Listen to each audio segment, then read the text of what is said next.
Everybody, my name is Kevin. This is a financial lifestyle channel. And today I want to talk about where you can meet financially well off men. Okay. And this message is both for women and for men, right? So let me address our women first. It's about showing up in certain environments um, that these men will be at.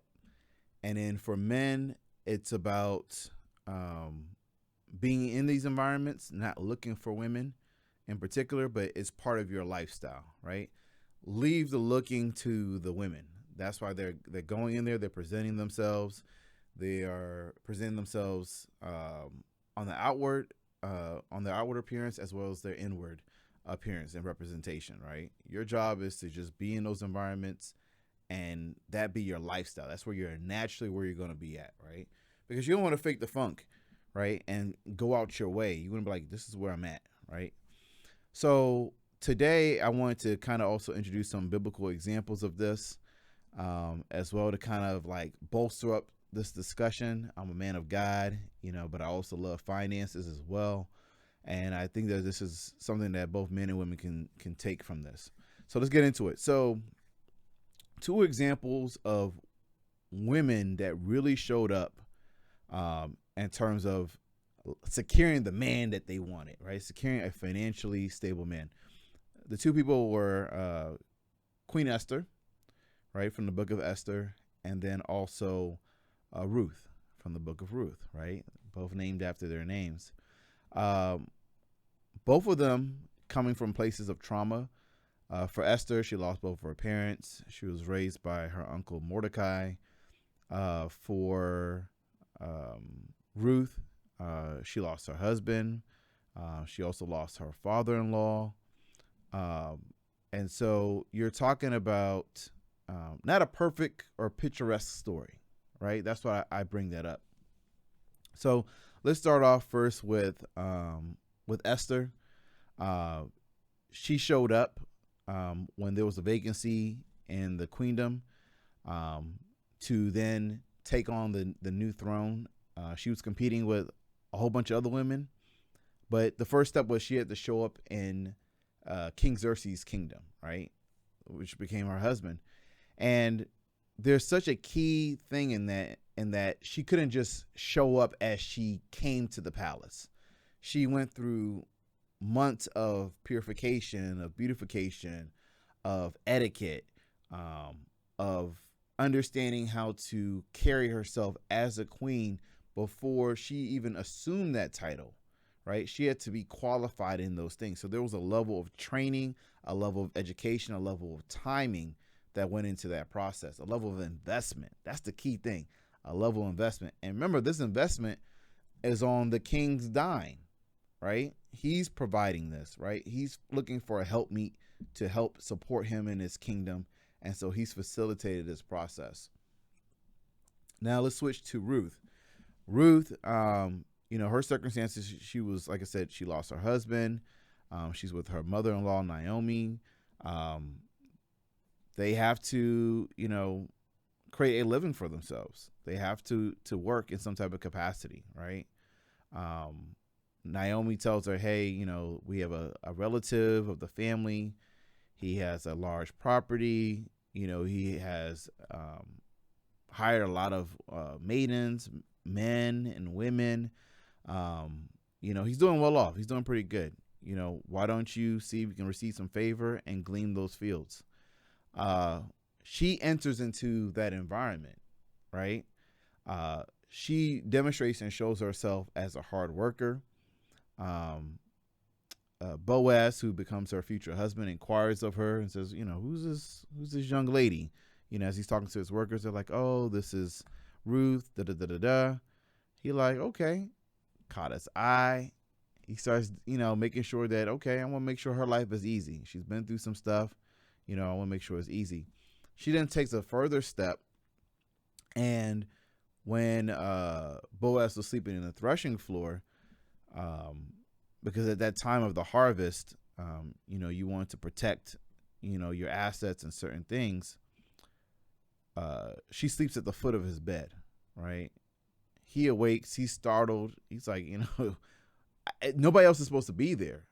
She's there. He covers her, right, with his blanket, and he also covers her and with the mindset of, I'm gonna make her mine, right? That all happened because she put herself in those environments where she was in a place to get his attention. And in both cases, both men are pursuing, right? So this is not a case of where men are chasing women. This is a case where men are pursuing women, and they're being very intentional about doing that and very respectful about doing that, right? So for Boaz, he had his own business, right? He had hired help. He had something sustainable, right? He showed that, I can make a good living, right? And he's been doing this for some years. King Xerxes, king over 127 provinces, multiple cultures. You need to have a certain demeanor, a certain way that you carry your kingdom to do that. He had rules and statutes in place to protect the people and certain ways of how he managed the kingdom, right? In both these situations, these women are not coming from well-off situations, right? It's the very opposite, right? But yet God has opened up those opportunities to say, I can promote you, right? I can take you from lowly places to highly places, and I'm going to prepare you for that, right? Even though they've been through losses, even though they've been through trauma, that wasn't an excuse of why they would go into those upgraded situations and trauma dump. I'm speaking to somebody that has done this. I don't know who you are, but if you are being elevated to a higher level and you're trauma dumping and you're not yet resolved, you're not yet healed, take that time to invest into yourself and get the help you need. There's help at all different types of level, whether it's online help, whether it's in-person help, whether it's a coach, a psychiatrist. You have to be a whole person first in order to be a helpmeet to a man that should also be whole himself, okay? Because you don't want to be a burden. You want to be an asset, not a liability, right? And for men, when you understand that you're taking on risk and rewards all the time. So now I'm speaking more to my men. You need to be mindful where you entertain and where you're at. Every place is not where you should be at, right? To give you an example, Adam was called to tend to the garden, right? That's what he did until he was then entertained by the forbidden tree, the tree of the knowledge of good and evil. And he found himself lacking. He found himself distracted. He found himself in a compromised position. King David did the same thing. He was supposed to be at war. Instead, he was at his terrace of his home, looking down at a woman bathing. Then he was like, yo, I gotta have her. He inquires about her. Okay. Finds out she's married. He go ahead and does some grimy stuff to try to be with her, right?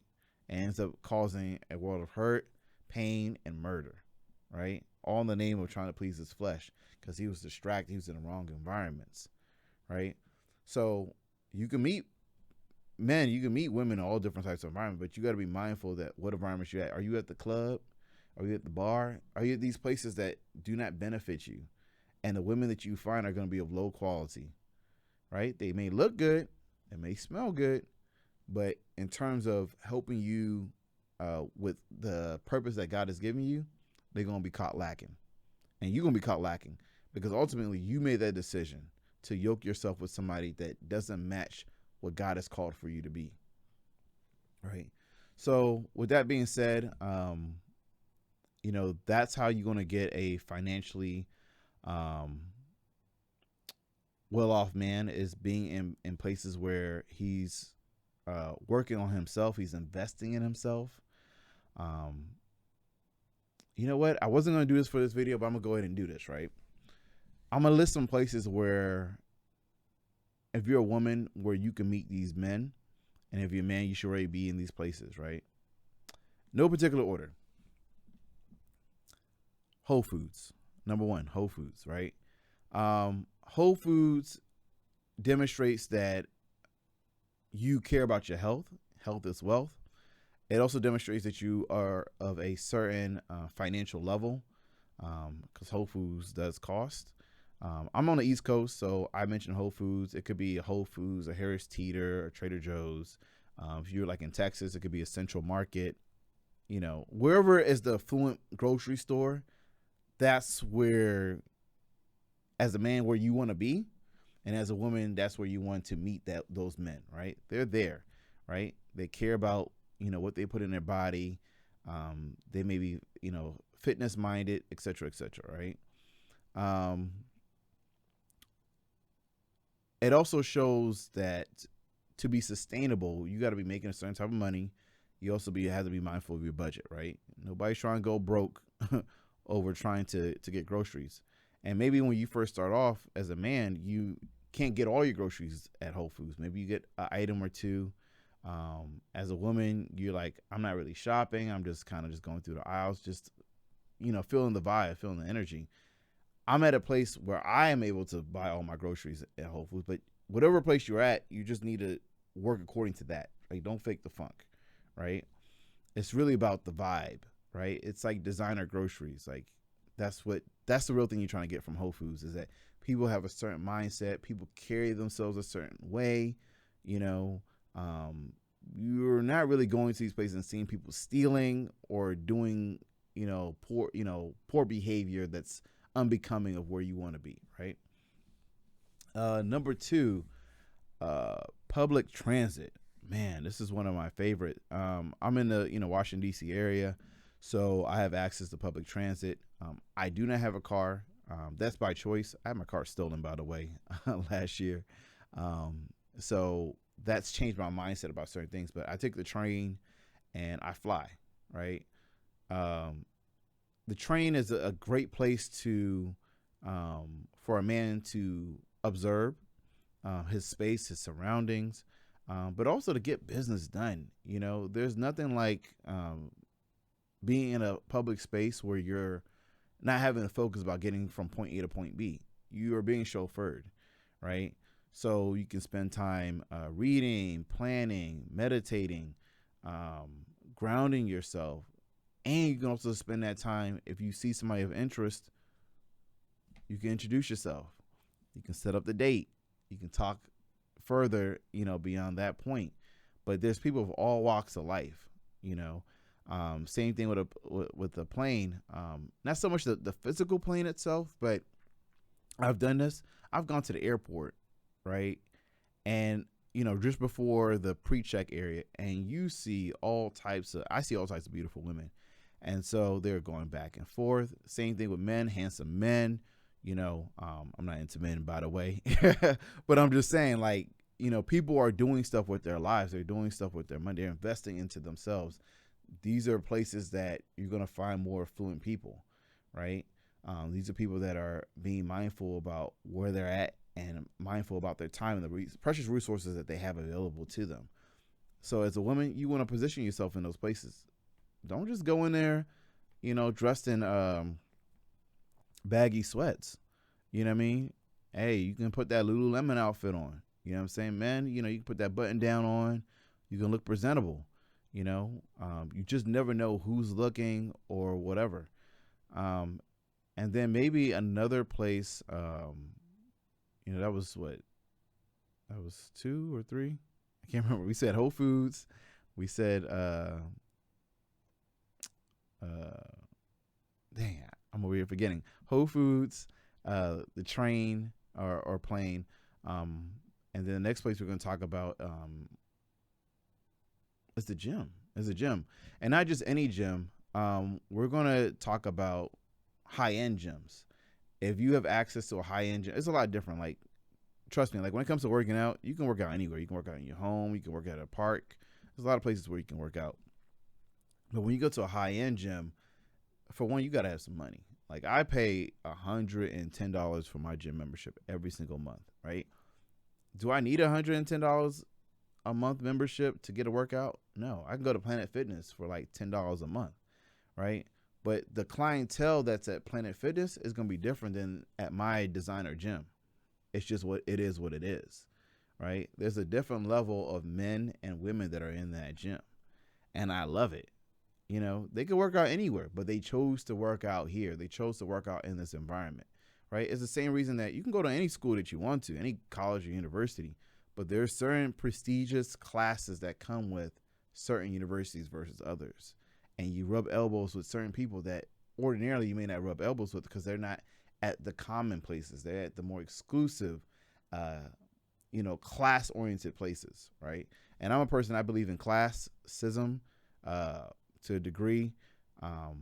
And I do believe that there's levels to this stuff, right? Everybody is not the same. Everybody is not entitled to all the benefits that come with one class of people versus another class of people.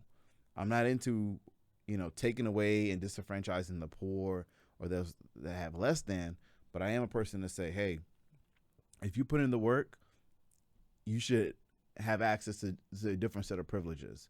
It's just rewards and risks. That's all it is, really, at the end of the day. So that's third place. And then I would say the fourth place where you can go is places where like people are chilling. Like if you say like a park or something, a really nice park, those are places, or a coffee shop. Like those are places where you can meet a lot of people where they have a lifestyle where they can be there, right? They have a lifestyle that has that flexibility, especially like in the middle of the day. If I'm out and about in the middle of the day, I could be working from home. I can decide, hey, let me take my laptop to the park or to a coffee shop. People are gonna be like, oh, okay. Like you're not just living that standard 9 to 5. You're stuck in somebody's office lifestyle. You must have some level of affluence. Now with, work from home, we, a lot more people have access to that. I personally didn't have access to that before the pandemic, and now I do. But I'm taking advantage of it, right? And a lot of people are. And so that's a great way to meet affluent people, both men and women, So I say that all to say is that it's all about environment. For men, always being conscious about where you're at and what you entertain, and how that place either is adding to or taking away from the investment into yourself and your lifestyle. And then for women, just being cognizant that the men that you desire, the men you want are at certain places. It's not hard to find them, and so if you're tired of running into a certain type of man, you just need to just change environments. It's as simple as that. Sometimes it's as simple as just going to another side of town.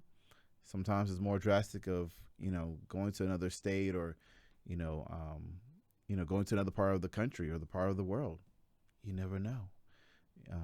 It's wherever God calls you. But you even see in examples with Ruth and Esther, they left their environments to seek better in another environment, and specifically in an environment that was not well known to them. And so use your faith. That's where you trust in God. With that being said, like and subscribe and let me know, what you think about the content here. I've been kind of like on a relationship kick lately with content and with finances. So I love to hear your opinions and your thoughts, and also ideas for future content that I could answer in future video format. With that being said, have a good one.